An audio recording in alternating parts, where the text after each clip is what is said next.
Bonsoir peuple de Dieu, c'est le frère Chris de l'église Plénitude chrétienne au Gabon. Toujours pour continuer cette série de révélations que j'ai reçues de la part du Seigneur. Je viens d'abord pour interpeller chacun d'abord, en premier lieu d'abord. Je veux que tout chrétien puisse se prendre au sérieux dans sa vie, parce que c'est pas facile le combat que chacun mène. Je veux que chacun puisse se prendre au sérieux d'abord dans sa propre vie, prendre la vie chrétienne très au sérieux. Parce que même moi-même qui suis en ce moment, à force de voir ces choses, souvent c'est pas facile, parce que tous ceux qui ont reçu ces révélations, surtout pas ceux qui ont vraiment reçu ces choses de manière explicite, de manière très claire, tous ceux qui ont reçu ces choses très claires, c'est pas souvent facile, parce qu'on peut la confondre facilement à la réalité. On peut facilement confondre ces visions que le Seigneur nous donne, on peut facilement les confondre à la réalité. Il est très difficile de souvent en parler autour de nous. Par contre, on se confond souvent à un mur d'incrédulité, on se confond à un mur de doute, un mur d'incrédulité. J'incite chacun vraiment à prier, vraiment à continuer à persévérer dans sa voie, et puis forcément Dieu me récompense tout un chacun. Je voudrais continuer cette série de témoignages. Je ne parle pas pour moi, je parle parce que je crois que ce que j'ai reçu peut interpeller la vie de chacun, peut interpeller la vie d'une personne qui est rétrograde, peut interpeller la vie d'une personne et changer chaque personne en fait. Je prie au moins d'écouter le message. Je ne suis pas là pour faire la publicité ou bien pour me vanter de quoi que ce soit, mais c'est Dieu qui m'a fait grâce de voir ces choses. Je lui dis que ceux qui sont conduits par l'Esprit de Dieu sont fils de Dieu. J'incite encore à tous les chrétiens, parce qu'il ne faut pas que toutes ces personnes manquent encore ce grand jour qui est l'enlèvement de l'Église, le retour de Christ. Il ne faut pas que les gens manquent ce grand jour. Après, je prie, j'incite encore tout un chacun à se remettre en question, vraiment à prier, à changer sa vie. Parce que c'est un travail quotidien qu'il faut faire. Parce que l'ennemi cherche à nous attaquer de tous les côtés. C'est un travail quotidien que chacun doit faire, se maintenir. C'est un combat que chacun doit faire, peu importe le temps que cela prend. Parce que le prix à payer si on rate sera très difficile. Au prix de ton sang. J'incite au moins tout chrétien à au moins écouter ces révélations que j'ai reçues. En 2019, j'avais eu un songe. Vu que j'ai passé mon baccalauréat, je pense que j'avais terminé les cours à 13h d'après-midi. Donc, je vais avoir devoir à 15h. Donc, de 13 à 15h, j'avais le temps de me reposer à la maison. J'étais rentré à la maison pour me reposer. Et c'est comme ça que je m'en vais m'endormir. J'ai fini de manger. J'avais devoir en après-midi. Je m'en vais dormir. Et en dormant, ça ne faisait même pas 10 minutes. Je m'endors et je vois un songe dans lequel c'est comme si quelqu'un avait appelé mon nom. En fait, c'est comme si je me trouvais au-dessus des nuages. Et je voyais la terre sous mes pieds. Je voyais la terre en dessous de mes pieds. Donc, en fait, vous voyez quand les gens qui voyagent là, quand l'avion monte au-dessus des nuages, du second ciel, quand l'avion monte au-dessus des nuages, on voit les nuages en bas. Les nuages forment comme un sol.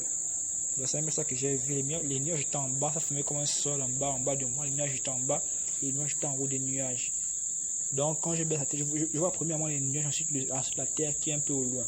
Donc, j'étais au-dessus des nuages et je voyais devant moi, un peu loin, je voyais un homme. Je vois la silhouette d'un homme. Il était à une bonne distance de moi.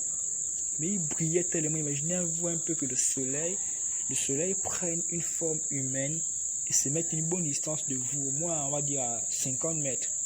Donc, il était une bonne distance, mais l'éclat qu'il y avait, c'était vraiment très fort.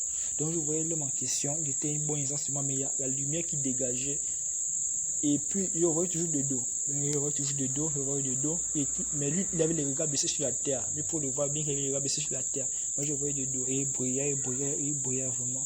Et on était entouré autour de moi, il y avait plusieurs personnes, il n'y avait pas que moi. Il n'y avait pas que moi, il y avait plusieurs personnes. Je voyais une femme, d'autres personnes encore, je voyais plusieurs personnes. On était au-dessus des nuages et puis on voyait cet homme-là. Mais personne ne pouvait rien dire parce que tout le monde était stupéfait. Chacun savait ce qui venait de se passer. Chacun savait au fond de ce qui venait de se passer. En fait, chacun était stupéfait parce que nous tous on était en train de vaquer nos occupations. Nous tous on était occupés avec chacun doit se faire ce qu'il avait l'habitude de faire. Et c'était une surprise vraiment que personne ne pouvait imaginer que ça pouvait se passer comme ça. Et chacun était ravi. Donc imaginez un peu la surprise que vous tous êtes ravis. Un moment où chacun est en train de vaquer. Toi tu es au travail, toi tu fais ça et puis tu es ravi au même instant que tout le monde. Et vous regardez, chacun est surpris d'abord de voir tout le monde. Et l'horreur que tout le monde se lance, c'est vraiment la surprise, la perplexité qu'il y a. Et tout le monde se pose des questions. On voit cet homme qui est devant nous, une bonne distance. Et dans le rêve, j'ai vu comme il s'est approché d'une femme.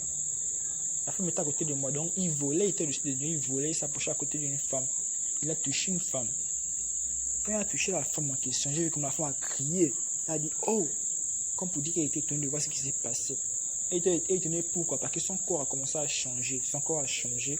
Son corps est devenu comme glorieux. Vous voyez comme, pour ceux qui ont déjà suivi Cendrillon, vous voyez comme à minuit, quand la princesse commence à, celle qui voulait porter la chaussure en or là, quand la princesse commence à changer de vêtements, quand la robe de Cendrillon tourne là, ça tourne, ça devient tout blanc, tout blanc, tout blanc. Quand la robe de Cendrillon tourne, ça devient tout blanc à 24 heures à minuit, ça devient tout blanc, comme dans le film, comme dans le dessin. Pour ceux qui n'ont pas allez regarder. Comme la robe de Cendrillon devient tout blanc, la robe devient tout blanc. C'est comme ça que la femme s'est vue. Elle a crié, oh, parce que son corps venait de changer à l'instant. Son corps venait de changer, elle était surprise. Et donc c'est comme ça que je regarde la femme, et puis moi aussi j'étais surpris, je me dis que mais qu'est-ce qui se passe? Il a touché la femme, et quand j'ai entendu la voix de la femme, quand j'ai entendu comment la femme parlait, le son de sa voix, d'abord pour imaginer que d'abord c'était forcément une femme blanche, elle devait sûrement être une américaine, une française, en tout cas elle ne devait pas être de race noire, elle ne devait pas être de race africaine, elle devait forcément être une blanche, une américaine, une française, je ne sais pas trop quoi, forcément elle devait être une autre race. Mais au moins de deux aussi, quand j'ai entendu sa voix, elle devait être dans la quarantaine. Il devait être dans la quarantaine, au moins quarantaine, trentaine. Elle devait avoisiner les quarantaines, quelque chose comme ça. J'ai entendu sa voix, elle a crié, j'ai dit merde. J'étais tout le monde était surpris. Toujours dans le même aussi, j'ai fait un deuxième songe aussi, toujours en 2019, où je voyais d'abord la terre, la terre était sombre, et puis j'ai vu deux hommes qui étaient enchaînés. Il y a un qui tenait une chaîne au cou, il y a l'autre qui tenait la chaîne. Donc il y a un qui était enchaîné, il y a l'autre qui tenait la chaîne. Et ceux qui tenaient la chaîne, toujours en 2019, hein, ceux qui tenaient la chaîne disaient à l'autre que non, l'heure doit être juste. Et celui qui était enchaîné disait que non, libère-moi déjà, mon temps est déjà arrivé. Il criait ça, libère-moi mon temps. En fait, je voyais il y a deux, il y a un qui tenait la chaîne, l'autre qui était enchaîné. Et celui qui était enchaîné disait que libère-moi mon temps est déjà arrivé. Il tirait sur la chaîne que mon temps est déjà arrivé. Mais celui qui était dans la chaîne disait que non, il faut que l'heure soit juste. Donc, pour dire par exemple que s'il était 12 heures, puis il fallait qu'il soit au moins 12 heures 1 minute pour te libérer. Tant qu'il n'est pas 12 heures 1 minute, tu ne seras pas libéré. Donc il faut que l'heure soit ajustée comme ça pour dire ça.